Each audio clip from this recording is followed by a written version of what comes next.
Buenas noches con todos. Es para mí un verdadero placer poder reunirme esta noche con ustedes, mis amigos del Hospital Carrión, mi alma mater de pediatría, un lugar en el cual tengo grandes maestros y muy buenos amigos.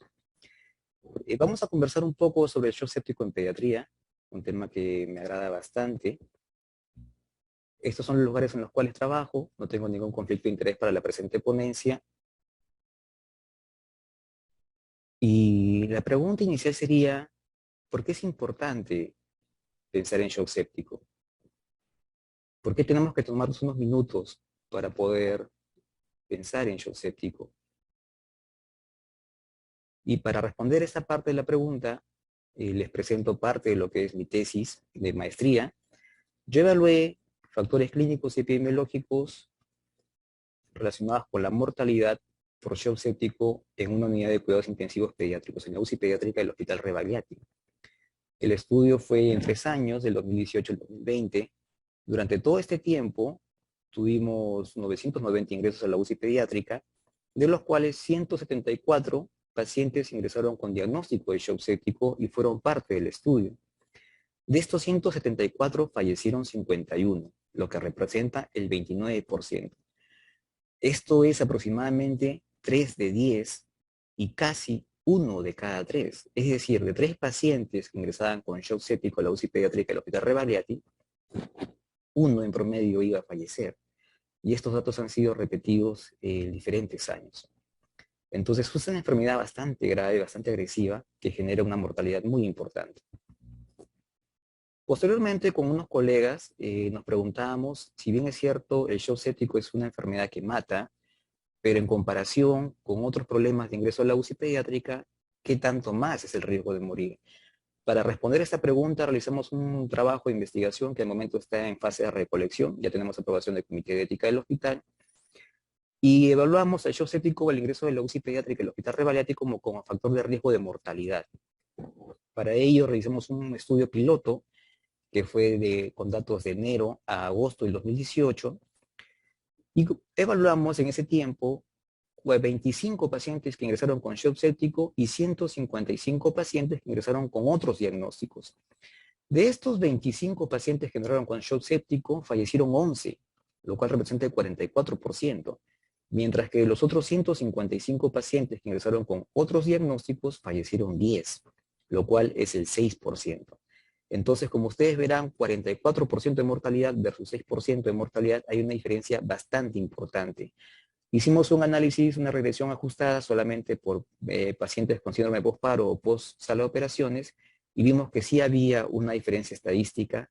El riesgo relativo de fallecer por ingresar con diagnóstico de shock séptico era de 4.9 en comparación con otros diagnósticos. En consecuencia, el shock séptico no solamente es una enfermedad que mata de por sí tener el shock séptico, sino también en comparación con los otros ingresos, con otros diagnósticos, el ingreso a la UCI pediátrica. Esperemos terminar este trabajo en los siguientes meses. Yo calculo que lo podemos estar publicando entre febrero o marzo del siguiente año. Por consecuencia, el pediatra siempre debe estar pensando en sepsis, siempre tiene que estar pensando en sepsis, más aún en shock séptico, porque si es que nosotros no evaluamos al paciente como corresponde, muy probablemente el riesgo de fallecer exista, y este riesgo es bastante alto, como hemos visto. Hace unas semanas estaba en la clínica y me llamaron a evaluar un paciente de 4 meses, un lactante, que venía con un diagnóstico de bronquiolitis y neumonía sobreagregada. Entonces lo encuentro irritable, taquicárdico, con esta reticulación difusa, predominio de extremidades inferiores, un llenado capilar bastante lento, 4 segundos. Entonces lo pasamos a la UCI pediátrica. Estaba irritable, bueno, con todo lo que ustedes pueden apreciar. Y nos preguntaríamos si este paciente se encuentra en shock séptico. Para poder entender lo que vamos a conversar, existen diferentes documentos publicados. Yo voy a hablar una parte de cada uno de ellos para poder hacer un resumen. Me gusta mucho la guía publicada en el 2017 porque lo hace de una manera bastante ordenada. Habla de paquetes para abordar el shock séptico. Un primer paquete es el reconocimiento, luego la resucitación, la estabilización y finalmente el paquete de performance.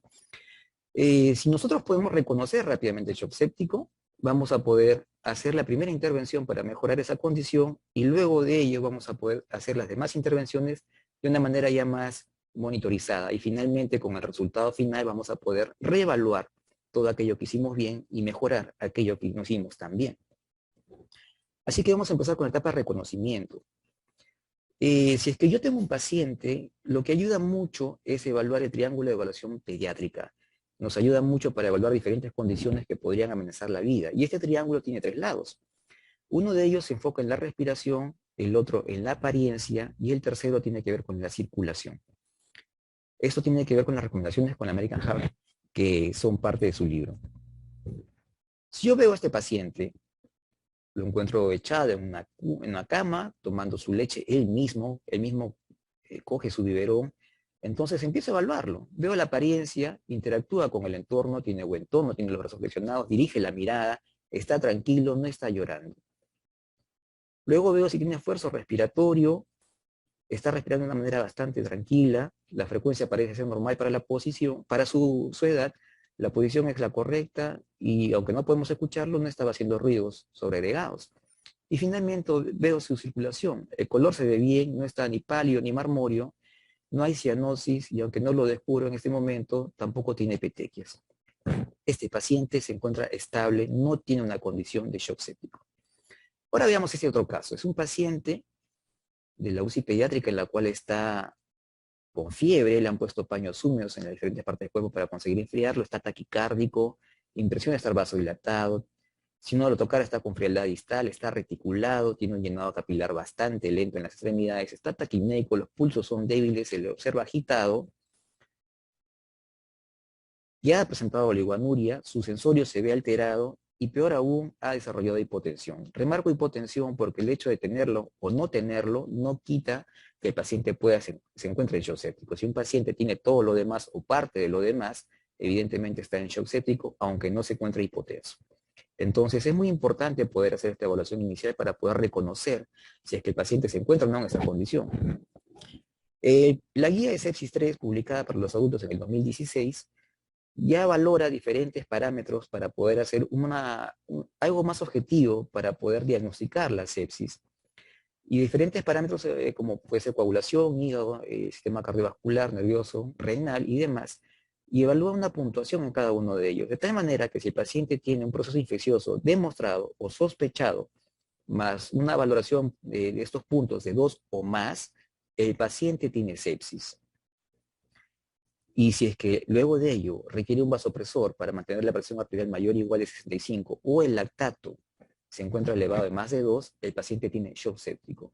Esta valoración es el score SOFA, es de adultos, es bastante objetivo y ayuda a homogeneizar los diagnósticos y con ello los siguientes estudios para poder tener resultados válidos.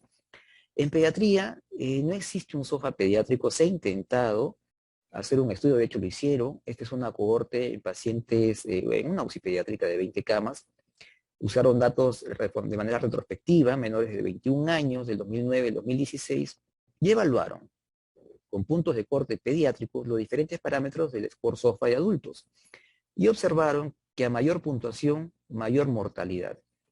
En consecuencia, es posible que a futuro tengamos un score SOFA pediátrico, sin embargo, hay momentos no tenemos, no está validado, la guía no lo menciona, porque solamente esto es un estudio y se requiere mucho más para poder tener este dato como score para pediatría. Sin embargo, por todo lo que hemos conversado, no hay lugar a duda de que este paciente que estaba taquicárdico, taquineico, con muy mala perfusión periférica, reticulado, pulsos débiles, ya tiene una sonda vesical para medir diuresis, con trastorno de sensorio, estaba irritable, se encuentra en una condición de shock séptico y aparte de ello tenía de base una bronquiolitis con una neumonía. Entonces, una vez que yo hago el diagnóstico de shock séptico, ya paso al segundo paquete. Ya pasé el reconocimiento, ahora voy a la resucitación. Para comprender un poco de la resucitación, debemos tener algunos conceptos básicos. El cuerpo se encuentra en un perfecto equilibrio. Ese equilibrio se compone del oxígeno que puede entregarse al cuerpo, del delivery de oxígeno, el DO2, y de lo que el cuerpo consume de oxígeno. De tal manera que debe equipararse la cantidad de oxígeno que se consume con la cantidad de oxígeno aportado. Sin embargo, existen condiciones como el shock séptico en la cual disminuye el aporte de oxígeno y se incrementa grandemente el consumo. En consecuencia, hay una alteración y nosotros los médicos somos los encargados de poder mejorar este contexto. Algo que ayuda mucho a comprender cómo yo podría optimizar la entrega de oxígeno es pensar en esta fórmula. El DO2, la entrega de oxígeno, tiene dos componentes grandes, el gasto cardíaco y el contenido arterial de oxígeno. El contenido arterial de oxígeno tiene una fórmula que es una constante por el valor de la hemoglobina por la saturación de oxígeno. Y el gasto cardíaco, que es el volumen de sangre que se eyecta por la aorta con la latido de corazón en un minuto, tiene dos componentes, que es el volumen latido, que es el volumen que sale en cada contracción por la aorta, por la frecuencia cardíaca en un minuto. Y este volumen latido tiene tres componentes, la precarga, la contractilidad y la poscarga. La precarga se relaciona de cómo están los vasos sanguíneos en la parte del volumen, de la volemia, la contractilidad, con qué fuerza se contrae ese corazón, y la poscarga, la resistencia que debe vencer para poder eyectar la sangre. Entonces, si yo aplico simples matemáticas y yo quiero incrementar mi aporte de oxígeno, el DO2, yo tengo dos alternativas. O puedo incrementar el gasto cardíaco, o puedo incrementar el contenido arterial de oxígeno. Si yo quiero incrementar el contenido arterial de oxígeno, yo puedo incrementar la hemoglobina o incrementar la saturación de oxígeno. Y si yo deseo incrementar el gasto cardíaco, yo puedo hacer que el corazón lata más rápido o que el volumen latido pueda mejorar, optimizando la precarga, la contractilidad con inotropos o la poscarga con vasopresores. ¿De qué va a depender qué conducta tomar? Del componente que esté más afectado en ese estado del paciente, del patrón hemodinámico en realidad. No es que yo lo hago al azar, tengo que evaluar qué componente de ese patrón hemodinámico es el que está sufriendo más para poder yo optimizarlo. Pero se entiende que si yo elevo uno de ellos, voy a elevar el resultado total de la entrega de oxígeno. Esta tabla es múltiples veces en muchos estudios, en muchos trabajos la presenta, y me gusta porque lo presenta los pasos que hay que seguir en cada una de las etapas. Voy a hablar solamente de los más importantes o de los más representativos: el oxígeno, los fluidos, antibióticos, catecolaminas de la sangre y los esteroides. Como había mencionado, para optimizar la entrega de oxígeno, yo puedo optimizar el contenido arterial de oxígeno, puedo optimizar la saturación de oxígeno, y para lograr ello puedo dar oxígeno al paciente. Si el paciente tiene un mal patrón ventilatorio, el paciente debe ser intubado y conectado a un ventilador mecánico para asegurar la entrega de oxígeno. Pero sin lugar a dudas, es un componente muy importante administrar oxígeno a un paciente con shock séptico, pero hasta cierto límite. No porque damos mucho, el paciente se beneficia más. Puede haber también deterioro en ello. Entonces todo debe ser de alguna manera regulado. Para hablar de fluidos, el segundo componente en la parte de tratamiento, primero debemos pensar, si yo tengo un paciente en shock séptico en estas condiciones, que está reticulado, mal perfundido, pulsos débiles, ¿será fácil conseguir una vía periférica? Y peor aún, un CBC que nos va a demorar muchísimo más. El shock séptico hay que entenderlo como una emergencia, tal cual como si fuera un infarto o un stroke cerebral. Entonces, debemos tratar de conseguir el mejor tratamiento de la manera más rápida. Este es un estudio que se realizó en Egipto, en Alejandría, en el cual compararon, en un ensayo clínico randomizado, 60 pacientes, de los cuales 30 dividieron para ser colocados una vía periférica, y los otros 30 le colocaron una vía intraósea. Todos eran shock sépticos, pediátricos, menores de 5 años. Y lo que observaron es que de los 30 que se colocaron una vía periférica, fallecieron 12. Y de los 30 que se colocó una vía intraósea como primera opción, fallecieron de 2, con una diferencia estadísticamente significativa importante. Entonces, este trabajo nos enseña que en realidad, si es que yo tengo a mi paciente en esa condición de shock séptico y no consigo una vía periférica, lo que debo hacer es colocar una vía intraósea de manera muy rápida. La guía recomienda 2 intentos máximo, o el equivalente a menos de 5 minutos, incluso durante 90 segundos, para poder conseguir una vía periférica. Y lo contrario, la indicación es una vía intraósea. Ese trabajo también ya habla de los fluidos, es del doctor Joseph Carcillo, es bastante antaño, ya publicado en el 91. Él evalúa 34 pacientes que los recolecta de 1982, vean esas fechas, de 1982 a 1989. Estos 34 pacientes los divide en 3 grupos. El primer grupo estuvo compuesto por 14, el segundo por 11 y el tercer grupo por 9 pacientes.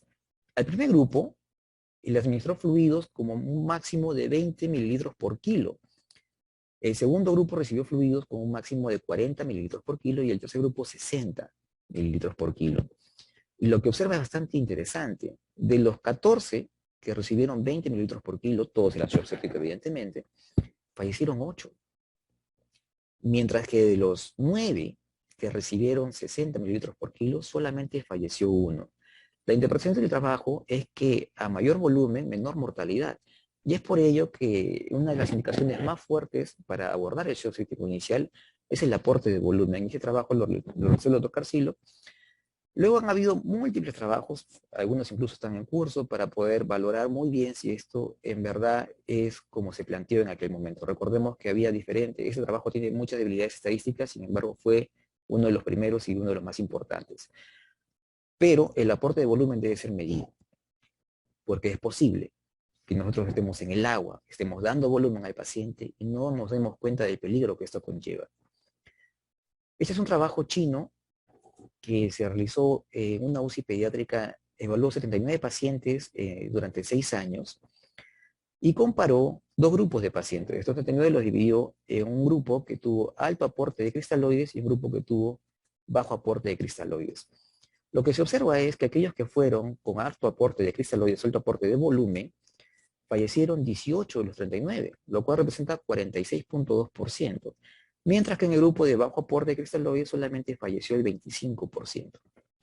Y esta diferencia fue estadísticamente significativa, bueno, por ahí un 0.99 que se mete, pero traduciría que parece haber una relación entre el alto aporte de cristaloides o de volumen para asociarse a mortalidad. De igual manera, aquellos que recibieron más volumen tuvieron una necesidad de ventilación mecánica más alta. Por ello debemos dar volumen, sí es verdad, pero no debemos darlo en exceso. Han comparado, si bien es cierto, no sabemos cuánto es en exceso, se sabe que menos podría ser mejor, menos volumen, pero si es que uno ya ve qué tipo de volumen podemos aportar al paciente, si puede ser suero fisiológico, la de Ringer, coloides y demás, diferentes estudios han demostrado que no existe una significancia estadística en cuanto a la mortalidad cuando se compara suero fisiológico versus los demás componentes. En consecuencia, y esa es una práctica bastante universal, se brinda suero fisiológico como primer volumen como primera intención a los pacientes con shock séptico. Y eso también lo recomienda la guía del 2020. Muy bien, entonces vamos a ir al otro componente que tiene que ver con los antibióticos. Teniendo en cuenta que el shock séptico es de origen infeccioso, no significa que necesariamente va a ser bacteriano, pero la mayoría de las veces no tenemos el germen aislado. En consecuencia, podemos actuar como si fuera bacteriano y brindar antibióticos. Se tiene el concepto de que mientras más rápido, más pronto recibe el antibiótico el paciente, va a ser mejor para él. ¿Qué tan pronto? Es la pregunta. Entonces se ha postulado de 1 hora y demás en pacientes con shock séptico. Este es un trabajo interesante que compara pacientes, la mortalidad de los pacientes con sepsis severa y shock séptico en 160 pacientes, ¿no? Es un trabajo que lo realizan en una UCI pediátrica de 2012 al 2013 y el punto de corte es de 3 horas. Y se observa que los pacientes que reciben la primera dosis de antibiótico en menos de 3 horas, menos o igual a 3 horas, tiene menor mortalidad, mayor probabilidad de sobrevivir en comparación con aquellos que tuvieron el antibiótico en un tiempo posterior, con una diferencia estadísticamente significativa. Entonces, parece ser de que el antibiótico debe ser administrado lo más pronto posible. Evidentemente, cuando ustedes se enfrentan al paciente, es difícil conseguir una vía periférica, de repente no lo consiguen, tienen que ir con una vía intraósea, pasar volumen, tal vez empezar catecolaminas y luego viene el antibiótico. Y habitualmente el promedio, por ejemplo, de este trabajo en el cual consiguieron administrar la primera dosis de antibiótico fue mucho más de 120 minutos, pero menos de las 3 horas, 180 minutos. Pero no es tan sencillo como uno lo quisiera realizar. Esta parte es muy importante para hablar sobre catecolaminas. Ya hemos visto que el paciente requiere oxígeno, fluidos, antibióticos, y el otro componente son las catecolaminas. Entonces, ¿qué catecolamina, entre todas las que podemos tener, podría beneficiar al paciente? Antes se pensaba que la dopamina era la primera opción, de hecho era la recomendación de las guías. Este es el trabajo del doctor Ventura, lo realizó en Brasil, en el cual durante el 2009 y el 2013, en una UCI pediátrica, hicieron un ensayo clínico aleatorizado, randomizado, doble ciego, y compararon los pacientes que ingresaban con shock séptico y un grupo que recibía epinefrina como primera catecolamina, versus el otro grupo que recibía dopamina como primera catecolamina. Y observaron que de los 57 pacientes que recibieron epinefrina, fallecieron 4.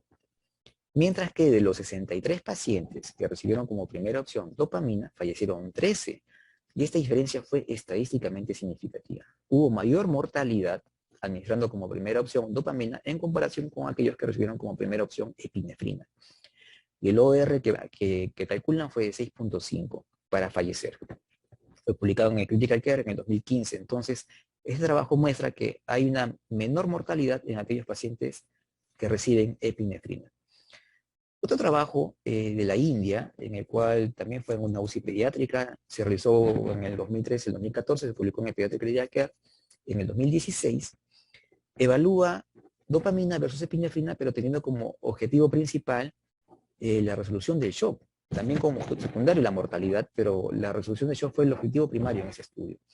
Y observaron que de 29 pacientes que recibieron epinefrina, resolvieron el shock de primera manera 12, mientras que de 31 que recibieron dopamina, solo resolvieron el shock 4 en el primer momento de evaluación. Esta diferencia también fue estadísticamente significativa y nos muestra que tanto la mortalidad como la resolución del shock es mejor con epinefrina versus dopamina. Y de hecho, la guía del Surviving del 2020 ya pone como primera opción epinefrina en lugar de dopamina. Si ustedes tienen un paciente con shock séptico y requiere catecolamina, que evidentemente muy probablemente sea así, la primera opción debería ser epinefrina y la segunda opción pone norepinefrina, ya casi no menciona dopamina como una opción. Y ojo que puede administrarse de manera por vía periférica, no requieren un catéter, tampoco una vía intraósea para empezar su infusión.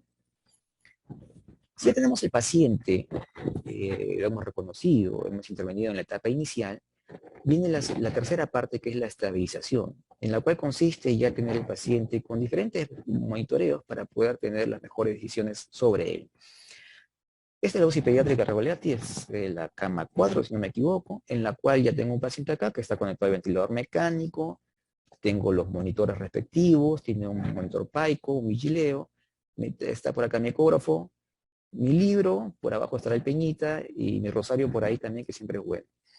Entonces, este paciente requiere todo ello para poder mejorar su tratamiento, el pronóstico. Debido a que cuando ya tenemos un paciente con clínica de shock séptico y estamos interviniendo con volumen, con catecolaminas, con un otro vasopresor, el patrón hemodinámico del paciente cambia.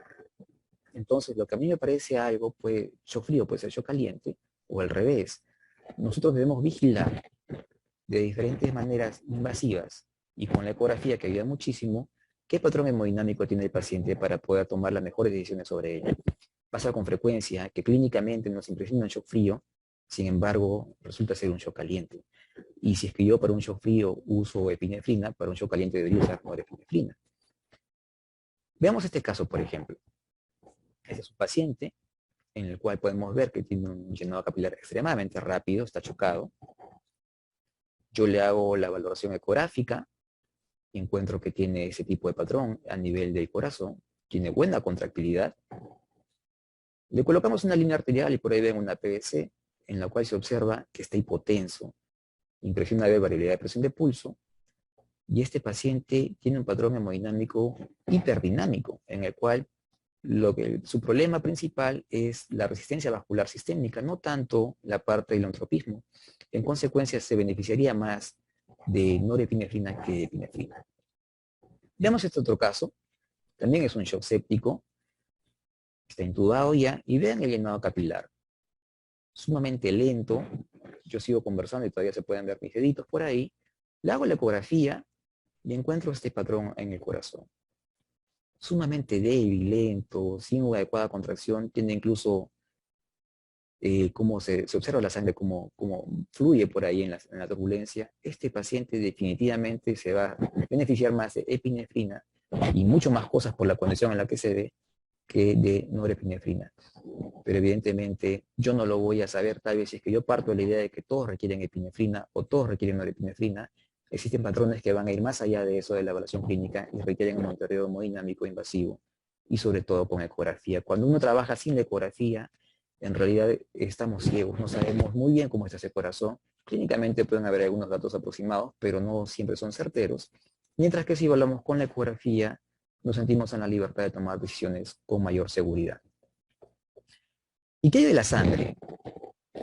Antes se pensaba que tener un paciente sin anemia o de repente con un valor de hemoglobina un poco más alto, de 7, más de 9, era mejor para el paciente. Este trabajo compara pacientes sépticos, es un ensayo clínico aleatorizado de 19 unidades de cuidados intensivos pediátricos, donde ven 137 pacientes sépticos pediátricos estables y comparan una conducta restrictiva de transfusiones con un valor de hemoglobina menor de 7 y una conducta más liberal, más abierta, con transfusiones con un valor de hemoglobina menor de 9.5.